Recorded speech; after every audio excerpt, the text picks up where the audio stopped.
ଭାଗ୍ୟର ଖେଳ, ଭାଗ୍ୟର ଲେଖା ହିଁ ମିଳିଥାଏ। ଗୋଟିଏ ଗାଁରେ ପାରା ନାମକ ଜଣେ ଗରିବ ବିଧବା ରହୁଥିଲେ। ତାଙ୍କର ଗୋଟିଏ ପୁଅ ଥିଲା। ସେ ଏତେ ଗରିବ ଥିଲେ ଯେ ଘରେ 4ଟି ବାସନ ମଧ୍ୟ ନଥିଲା। ପିଲାଟି ଛୋଟ ଥିଲା। ପାର ବହୁତ ସ୍ନେହରେ ତାଙ୍କ ନାମ ନରେନ୍ଦ୍ର ରଖିଥିଲେ। ପାର ଅନ୍ୟମାନଙ୍କ ଘରେ ବାସନ ସଫା କରି ଜୀବିକା ନିର୍ବାହ କରୁଥିଲେ। ପାରର ଦୃଢ଼ ବିଶ୍ୱାସ ଥିଲା ଯେ ନରେନ୍ଦ୍ର ବଡ଼ ହୋଇ ତାଙ୍କର ସମସ୍ତ ଦୁଃଖ ଦୂର କରିବ ଏବଂ ତାଙ୍କର ବୃଦ୍ଧାବସ୍ଥା ଶାନ୍ତିପୂର୍ଣ୍ଣ ଭାବରେ କଟିବ। ଏହି ଆଶାରେ ସେ ଦିନ ରାତି ପରିଶ୍ରମ କରି ପୁଅକୁ ବଡ଼ କରୁଥିଲେ। ନରେନ୍ଦ୍ର ଛୋଟ ଥିଲେ କିନ୍ତୁ ବହୁତ ବୁଦ୍ଧିମାନ ଥିଲେ। ତାଙ୍କଠାରେ ସଂଯମତା ଏବଂ ଧୈର୍ଯ୍ୟର ଅଭାବ ନଥିଲା।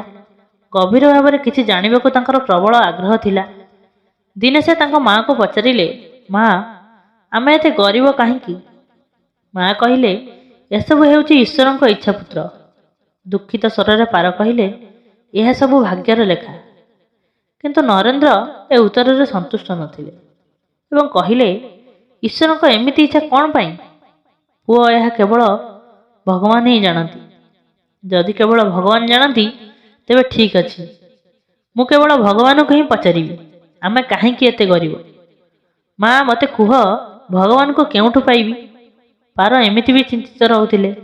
ତେଣୁ ତାଙ୍କ କଥାରେ ଥକିଯାଇ ସେ କହିଥିଲେ, "ସେ ଜଙ୍ଗଲରେ ରୁହନ୍ତି, କିନ୍ତୁ ତୁମେ ସେଠାକୁ ଯିବା ଉଚିତ ନୁହେଁ।" କିନ୍ତୁ ନରେନ୍ଦ୍ର ସେହି ମୁହୂର୍ତ୍ତରେ ନିଷ୍ପତ୍ତି ନେଇଥିଲା ଯେ ସେ ଭଗବାନଙ୍କୁ ଖୋଜିବ ଏବଂ ଆମେ ଏତେ ଗରିବ କାହିଁକି ବୋଲି ପଚାରିବ। ଦିନେ ସେ ଜଙ୍ଗଲ ଆଡ଼କୁ ଗଲା। ଜଙ୍ଗଲ ବହୁତ ଘନ ଏବଂ ଭୟଭୀତ ଥିଲା। ଚାଲିବା ବେଳେ ନରେନ୍ଦ୍ର ବହୁତ ଥକି ଯାଇଥିଲା, କିନ୍ତୁ ସେ ଭଗବାନଙ୍କ ଛାଇ ମଧ୍ୟ ଦେଖିପାରିନଥିଲା। ତେଣୁ କ୍ଳାନ୍ତ ହୋଇ ସେ ଏକ ପଥର ଉପରେ ବସି ଭାବିବାକୁ ଲାଗିଲା ଯେ ଭଗବାନ ଏଠାରେ କେଉଁଠି ବି ନାହାନ୍ତି। ସର୍ବଶେଷରେ ଆମର ଦାରିଦ୍ର୍ୟ କିପରି ଦୂର ହୋଇପାରିବ? ସେହି ସମୟରେ ସୌଭାଗ୍ୟବଶତଃ ମୃତ୍ୟୁ ଲୋକକୁ ଭ୍ରମଣ କରିବା ସମୟରେ ଭଗବାନ ଶିବ ଏବଂ ମାତା ପାର୍ବତୀ ସେଠାକୁ ଆସି ପହଞ୍ଚିଥିଲେ। ଯେତେବେଳେ ସେମାନେ ପିଲାଟି ସେଠାରେ ବସିଥିବାର ଦେଖିଲେ, ସେମାନେ ଆଶ୍ଚର୍ଯ୍ୟ ହୋଇଗଲେ ଯେ ଏହି ନିରୀହ ପିଲାଟି ଏହି ଘଞ୍ଚ ଦୁର୍ଗମ ଜଙ୍ଗଲରେ ବସି କ'ଣ କରୁଛି?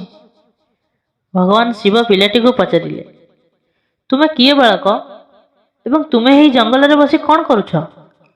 ପିଲାଟି କହିଲା, "ମୁଁ ଭଗବାନଙ୍କୁ ଖୋଜୁଛି।" ଭଗବାନଙ୍କୁ? ପାର୍ବତୀ ଆଶ୍ଚର୍ଯ୍ୟ ହୋଇ ପଚାରିଲେ, "କିନ୍ତୁ କାହିଁକି?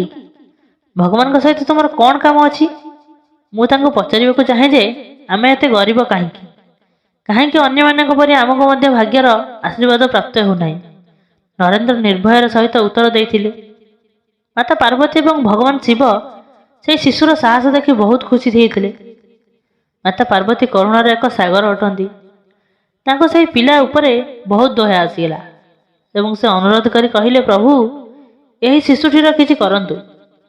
ମହାଦେବ କହିଲେ, "ଦେବୀ ପାର୍ବତୀ, ଆମେ କିଛି କରିପାରିବା ନାହିଁ, କାରଣ ତାଙ୍କ ଭାଗ୍ୟରେ ଏହା ହିଁ ଲେଖା ଅଛି।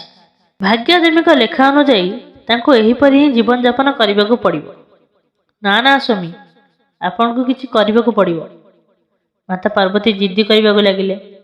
ଭଗବାନ ଶିବ କହିଲେ, "ଜିଦ୍ଦି କରନ୍ତୁ ନାହିଁ ପାର୍ବତୀ। ଯଦିଓ ଆମେ ତାଙ୍କୁ କିଛି ବି ଦେଇଦେବା, କିନ୍ତୁ ତାହା ତାଙ୍କ ପାଖରେ ରହିବ ନାହିଁ। ଯେଉଁପରି ଭାଗ୍ୟଦେବୀ ଚାହୁଁଛନ୍ତି ତାଙ୍କୁ ସେହିପରି ଜୀବନ ବଞ୍ଚିବାକୁ ଦିଅ।" କିନ୍ତୁ ମାତା ପାର୍ବତୀ ଜିଦ୍ ଧରିବାକୁ ଲାଗିଲେ ଏବଂ କହିଲେ, "ପ୍ରଭୁ, ଆପଣଙ୍କୁ ଏହି ଶିଶୁଟିର ଦାରିଦ୍ର୍ୟ ଦୂର କରିବା ପାଇଁ ଆପଣଙ୍କୁ ଏହି ଶିଶୁ ଉପରେ କୃପା କରିବାକୁ ହେବ।" ମାତା ପାର୍ବତୀ ଜିଦ୍ଦି କରିବାରୁ ଭଗବାନ ଭୋଳାଶଙ୍କର ପିଲାଟିକୁ ଗୋଟିଏ ହୀରାର ହାର ଦେଇଥିଲେ। ହାର ପାଇବା ପରେ ନରେନ୍ଦ୍ର ବହୁତ ଖୁସି ହେଲା ଏବଂ ଖୁସିରେ ସେ ଘରକୁ ଯାଇଥିଲା। ମାତା ପାର୍ବତୀ ଏଥିରେ ସନ୍ତୁଷ୍ଟ ହୋଇଥିଲେ ଯେ ସେ ଜଣେ ନିରୀହ ଶିଶୁକୁ ସାହାଯ୍ୟ କରିଥିଲେ ଏବଂ ବର୍ତ୍ତମାନ ତାଙ୍କ ଦିନ ଖୁସିରେ ଅତିବାହିତ ହେବ। କିନ୍ତୁ ତ୍ରିଲୋକଦର୍ଶୀ ଭୋଳା ବାବା ଜାଣିଥିଲେ ଯେ ଏହି ହାରଟି ସେହି ବାଳକ ପାଖରେ ରହିବ ନାହିଁ। ଯିବାବେଳେ ନରେନ୍ଦ୍ର ହଠାତ୍ ତା ପେଟରେ ଯନ୍ତ୍ରଣା ଅନୁଭବ କଲା ଏବଂ ସେ ଶୌଚ କରିବା ପାଇଁ ଏପାଖ ସେପାଖ ଦେଖିବା ଆରମ୍ଭ କଲା। ସେ ଭଗବାନ ଶିବ ଦେଇଥିବା ହାରକୁ ଏକ ପଥର ଉପରେ ରଖି ବୁଦା ପଛକୁ ଚାଲିଗଲା। ସେହି ସମୟରେ ଗୋଟିଏ ଚିଲ ପକ୍ଷୀ ଉଡ଼ି ଆସି ହାରଟିକୁ ନେଇ ଉଡ଼ିଗଲା। "ଆରେ, ମୋର ହାର, ମୋର ହାର!" ସବୁ କିଛି ଭୁଲି ପିଲାଟି ଚିଲ ପଛରେ ଦୌଡ଼ିଲା। କିନ୍ତୁ ସେ କେତେ ସମୟ ପର୍ଯ୍ୟନ୍ତ ଚିଲକୁ ଗୋଡ଼ାଇ ପାରିବ? ସେ ପଥର ଉଠାଇ ଚିଲକୁ ମାରିବାକୁ ମଧ୍ୟ ଚେଷ୍ଟା କରିଥିଲା, କିନ୍ତୁ ଚିଲ ଅଧିକ ଉଚ୍ଚତାରେ ଥିଲା। କିଛି ସମୟ ମଧ୍ୟରେ ଯେତେବେଳେ ଚିଲ ତା ଦୃଷ୍ଟିରୁ ଅଦୃଶ୍ୟ ହୋଇଗଲା, ସେତେବେଳେ ସେ ଅତ୍ୟନ୍ତ ଦୁଃଖିତ ହୋଇ କାନ୍ଦିବାକୁ ଲାଗିଲା। ଘରେ ପହଞ୍ଚିବା ପରେ ସେ ନିଜ ମାଆଙ୍କୁ ସବୁକିଛି କହିଥିଲା, କିନ୍ତୁ ପାର ତାଙ୍କୁ ଆଦୌ ବିଶ୍ୱାସ କରିନଥିଲେ। ହଁ, ତାଙ୍କ କଥା ଶୁଣିବା ପରେ ସେ ନିଶ୍ଚିତ ଭାବରେ ଟିକେ ଦୁଃଖିତ ହୋଇଥିଲେ। କିନ୍ତୁ ନରେନ୍ଦ୍ର ମାଆଙ୍କୁ ଦୁଃଖୀ ହୋଇ ଦେଖିବା ପରେ ନିରାଶ ହୋଇନଥିଲେ। ସେ ତାଙ୍କ ମନରେ ସ୍ଥିର କଲେ ଯେ ସେ ଆସନ୍ତାକାଲି ପୁନର୍ବାର ସେଠାକୁ ଯାଇ ଭଗବାନ ଶିବ ଓ ମାତା ପାର୍ବତୀଙ୍କୁ ତାଙ୍କ ସବୁ କଥା କହିବେ। ନରେନ୍ଦ୍ରର ବିଶ୍ୱାସ ଥିଲା ଯେ ଭଗବାନ ଶିବ ନିଶ୍ଚିତ ଭାବରେ ସେହି ଚତୁର ଚିଲକୁ ଦଣ୍ଡ ଦେବେ। ଭଗବାନ ଶିବ ପାର୍ବତୀଙ୍କୁ କହିଥିଲେ, ଦେବୀ ଦେଖ, ତା ପାଖରେ ଗତକାଲିର ହାର ରହିଲା ନାହିଁ। ଗୋଟିଏ ଚିଲ ପକ୍ଷୀ ସେହି ହାରକୁ ନେଇଯାଇଛି ଏବଂ ଅନ୍ୟ ଗୋଟିଏ ହାର ପାଇବାକୁ ଇଚ୍ଛା ସହିତ ଏବଂ ସେହି ଚିଲକୁ ଦଣ୍ଡ ଦେବା ପାଇଁ ସେହି ବାଳକ ଆଜି ପୁଣି ଆସିଛି। ଦେବୀ ପାର୍ବତୀ ପୁଣି ଭଗବାନ ଶିବଙ୍କୁ ପ୍ରାର୍ଥନା କରି କହିଲେ, ଆପଣ ଚିଲକୁ ଦଣ୍ଡ ଦିଅନ୍ତୁ, ନହେଲେ ନାହିଁ, କିନ୍ତୁ ଏହି ବାଳକକୁ ସାହାଯ୍ୟ କରନ୍ତୁ, ତାର ଦାରିଦ୍ର୍ୟ ଦୂର କରନ୍ତୁ। ଭୋଳାନାଥ କହିଲେ, ଦେବୀ ପାର୍ବତୀ, ବର୍ତ୍ତମାନ ମୁଁ କିଛି କରିପାରିବି ନାହିଁ। ଯଦି ତୁମେ ପୁଣି ଜିଦି କର, ତେବେ ବ୍ରହ୍ମା ହିଁ ଏହି ପିଲାର କୌଣସି ପ୍ରକାର ସାହାଯ୍ୟ କରିପାରିବେ। ଏହା କହି ଭଗବାନ ଶିବ ବ୍ରହ୍ମାଙ୍କୁ ସମସ୍ତ କଥା କହିଲେ ଏବଂ ସେହି ବାଳକକୁ କିଛି ସାହାଯ୍ୟ କରିବାକୁ ଅନୁରୋଧ କଲେ। ସେତେବେଳେ ବ୍ରହ୍ମା ସେ ବାଳକକୁ ଗୋଟିଏ ହୀରା ମୁଦି ଦେଲେ। ବାଳକଟି ମୁଦି ନିଜ ପକେଟରେ ରଖି ଖୁସି ଖୁସି ନିଜ ଘରକୁ ଚାଲିଗଲା ଏବଂ ସେ ଭାବିଥିଲା କି ଗୋଟିଏ ମୁହୂର୍ତ୍ତ ପାଇଁ ବି ମୁଦିକୁ ନିଜ ପାଖରୁ ଛାଡ଼ିବ ନାହିଁ। ଚାଲୁ ଚାଲୁ ହଠାତ୍ ତାକୁ ଶୋଷ ଲାଗିଲା। ସେ ପାଖରେ ଥିବା ପୋଖରୀ ପାଖରେ ପହଞ୍ଚିଲା। ଆଞ୍ଜୁଳା ଭରି ଭରି ପାଣି ପିଇବା ପାଇଁ ସେ ତଳକୁ ଝଙ୍କିଲା ମାତ୍ରେ ମୁଦିଟି ପକେଟରୁ ଖସି ପାଣି ଭିତରକୁ ପଡ଼ିଗଲା ଏବଂ ସେ ଉଠାଇବା ପୂର୍ବରୁ ଏକ ମାଛ ମୁଦିକୁ ଗିଳିଦେଲା। ନରେନ୍ଦ୍ର ପୁଣି କାନ୍ଦି କାନ୍ଦି ଘରକୁ ଆସି ମାଆଙ୍କୁ ସବୁକିଛି କହିଲା। ପାର କହିଲେ, ପୁତ୍ର, ଯେତେ ପର୍ଯ୍ୟନ୍ତ ଭାଗ୍ୟରେ ନାହିଁ ସେତେବେଳେ ପର୍ଯ୍ୟନ୍ତ କୌଣସି ଜିନିଷ ମିଳିବ ନାହିଁ ବା ରହିବ ନାହିଁ। ମା ତାଙ୍କୁ ଆଶ୍ୱାସନା ଦେଇ କହିଲେ, ଯେତେବେଳେ ଭାଗ୍ୟ ଦେବତା ପ୍ରସନ୍ନ ହେବେ ମାଟି ବି ସୁନା ହୋଇଯିବ, କିନ୍ତୁ ଏମିତି କାହାର ଦାନରେ ଆମର ଗରିବ ଦୂର ହେବ ନାହିଁ। ପୁଅକୁ ବୁଝାଇ ମା ତାଙ୍କ କାମରେ ବ୍ୟସ୍ତ ହୋଇଗଲେ, କିନ୍ତୁ ନରେନ୍ଦ୍ର ମଧ୍ୟ ପରାଜୟ ଗ୍ରହଣ କରିବାକୁ ପ୍ରସ୍ତୁତ ନଥିଲା। ସେ ଆସନ୍ତାକାଲି ପୁଣି ଯିବ ବୋଲି ତା ମନରେ ନିଷ୍ପତ୍ତି ନେଇଥିଲା। ତୃତୀୟ ଦିନରେ ସେ ପୁଣି ସେହି ସ୍ଥାନକୁ ଯାଉଥିଲା। ଶିବ ଏବଂ ପାର୍ବତୀ ତାଙ୍କ ସାହସ ଦେଖି ବହୁତ ଖୁସି ହୋଇଥିଲେ। ଏଥର ଭଗବାନ ଶିବ ବ୍ରହ୍ମଙ୍କ ପାଖକୁ ଯାଇ ତାଙ୍କ ସହ କଥା ହୋଇଥିଲେ ଯେ ସେହି ବାଳକ ବହୁତ ସାହସୀ ଅଟେ, ସେହି ବାଳକର ସାହାଯ୍ୟ କରିବା ଉଚିତ। ତାପରେ ବ୍ରହ୍ମା ପରାମର୍ଶ ଦେଲେ ଯେ ଆମକୁ ଭଗବାନ ଶ୍ରୀ ହରିଙ୍କ ନିକଟକୁ ଯିବା ଉଚିତ, କେବଳ ସେ ଏହାର ସମାଧାନର ଉପାୟ କହିବେ। ତେଣୁ ସେ ଶ୍ରୀ ହରିଙ୍କ ପାଖକୁ ଯାଇ ସମସ୍ତ କଥା ବର୍ଣ୍ଣନା କରି କହିଲେ। ସମ୍ପୂର୍ଣ୍ଣ କଥା ଶୁଣିବା ପରେ ଭଗବାନ ବିଷ୍ଣୁ ନରେନ୍ଦ୍ରକୁ କିଛି ଧନ ଦେଇଥିଲେ। ଧନ ପାଇବା ପରେ ସେ ବହୁତ ଖୁସି ଥିଲା ଏବଂ ଏଥର ସେ କୌଣସି ସ୍ଥାନରେ ଅଟକି ନ ଯାଇ ସିଧା ନିଜ ଘରକୁ ଯିବାକୁ ସ୍ଥିର କଲେ, କାରଣ ସେ ଦୁଇଥର ଜିନିଷ ହରାଇଥିଲା। ଯେତେବେଳେ ସେ ଘରେ ପହଞ୍ଚିଲା, ମା ଘରେ ନଥିଲେ। ତେଣୁ ନରେନ୍ଦ୍ର ଧନକୁ ଏକ ଢାଳରେ ରଖି ଏକ କୋଣରେ ଲୁଚାଇ ତାଙ୍କ ମାଆଙ୍କୁ ଖୋଜିବାକୁ ବାହାରିଲେ। ସେ ନିଜ ମନରେ ଭାବିବାକୁ ଲାଗିଲା ଯେ ବର୍ତ୍ତମାନ ତାଙ୍କ ମାଆଙ୍କୁ କାହାର ଘରେ କାମ କରିବାକୁ ପଡ଼ିବ ନାହିଁ। ବର୍ତ୍ତମାନ ସେ ମଧ୍ୟ ଧନୀ ହୋଇଛନ୍ତି। ଅନ୍ୟପକ୍ଷରେ ଚୋରମାନେ ତାଙ୍କ ଘର ପଛପଟରୁ ପ୍ରବେଶ କରି ଯାହା କିଛି ଜିନିଷ ଥିଲା ସେ ସବୁ ନେଇ ସେଠାରୁ ପଳାଇ ଯାଇଥିଲେ। ସେହି ଜିନିଷରେ ସେହି ଢାଳ ମଧ୍ୟ ଥିଲା ଯେଉଁଥିରେ ଧନ ରଖାଯାଇଥିଲା। ଯେତେବେଳେ ସେ ନିଜ ମାଆଙ୍କ ସହିତ ଫେରିଥିଲେ, ସେ ଦେଖିଲେ ସେ ଧନ ନିଖୋଜ ଅଛି। କେବଳ ଏତିକି ନୁହେଁ, ଘରର ଅନ୍ୟାନ୍ୟ ଜିନିଷ ମଧ୍ୟ ନିଖୋଜ ଥିଲା। ଏବେ ତାଙ୍କ ମା ବହୁତ ରାଗିଗଲେ। ସେ କହିଲେ, କ'ଣ ପାଇଁ ମୋତେ ନୂଆ ନୂଆ କାହାଣୀ କହି ପାଗଳ କରୁଛୁ?